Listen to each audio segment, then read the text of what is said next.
What is TOS or thoracic outlet syndrome? It's a collection of issues what causes pain or symptoms in the neck or upper limb area due to the pressure of the nerves or blood vessels. In a big picture, about 8% of the population experiences these symptoms, most commonly in the dominant hand, around 81% of the cases. The symptoms typically appear in individuals aged 20 to 50, with average age of onset at 40.7 years. Unfortunately, symptoms are 3 to 4 times more common in women compared to the men. Here, anatomical factors come into the play. Women typically have narrower space under the clavicula, and the sternum may be lower, which in turn affects our accessory respiratory muscles, scalenus muscles. What risk factors might be behind these symptoms?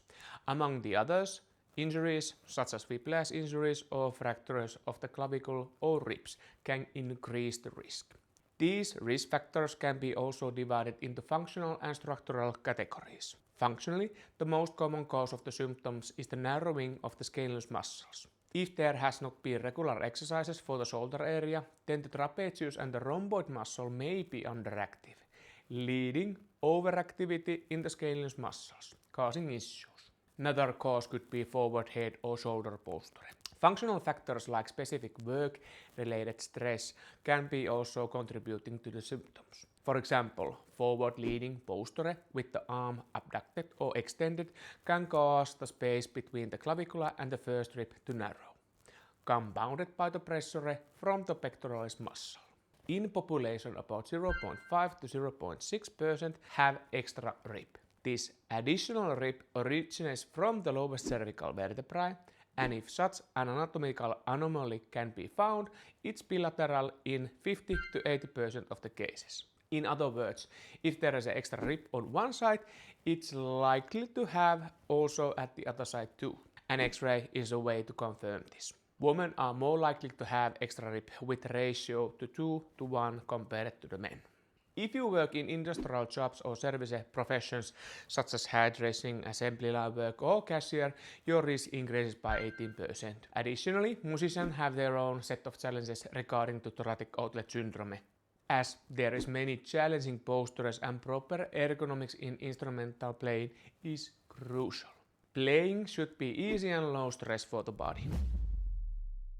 What are the typical symptoms if they affect on the veins or arteries? The symptoms may include pallor of the upper limb, weak or absent pulse, numbness, tingling, pain or swelling in the hand or in fingers area, as well as weakness in the neck or arm during the daily activities and unusual fatigue. It's also important to monitor any color changes in the hand and the fingers in the upper limb area.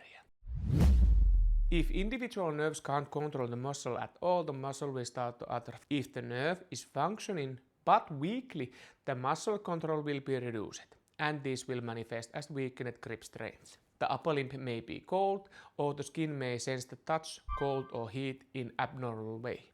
Typical nerve-related symptoms include tingling, numbness or shock-like sensations. According to the article in Duodecim, vascular-related symptoms account about 5 to 10% of the cases. The majority of the symptoms are nerve-related, approximately 90 to 97%, with only 1% of those being true nerve-related symptoms. These remaining 90% of the cases are non-specific symptoms, meaning that the precise cause of the symptoms cannot be identified. However, it's important to remember where the symptoms are located. If the symptoms are felt in medial nerve area, they typically affect inner surface of the thumb, index finger and middle finger. If the symptoms are more in ring finger and little finger, then it's likely to be ulnar nerve. If the symptoms are more in the back of the thumb, index and middle finger, it's likely to be radial nerve. Everyone has a thoracic cage, 12 pairs of the ribs, and with the 2 lowest being floating ribs. Generally speaking, if I check the movement of the thoracic spine in the clinic, I ask the patient to cross their arms at the shoulder, start with the side bends, then do the rotation, and then do the back bends. If there is a significant stiffness, some form of test, treatment and home exercise is necessary. In my channel you can find good exercises for the chest, spine, mobility, and if you like this content, feel free to subscribe to the channel. It means a lot to me.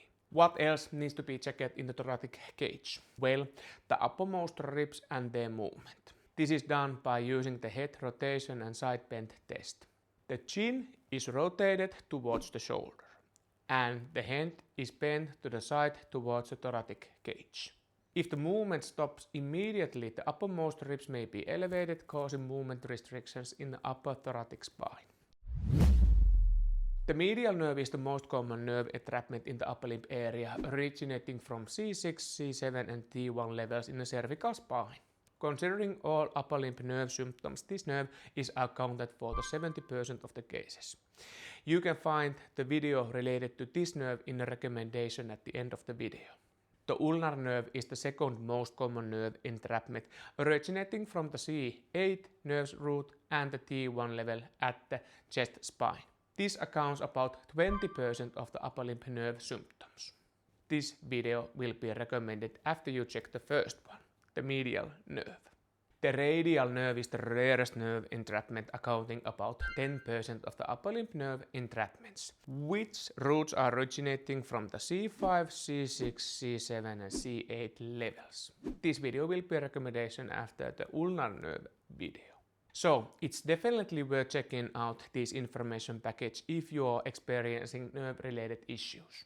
Here is a general overview of this topic. In the next video, we'll go over the important anatomical factors in more detail and what on earth you should do with them. It will be recommended here once it's ready. Thank you very much for your time and see you at the next one.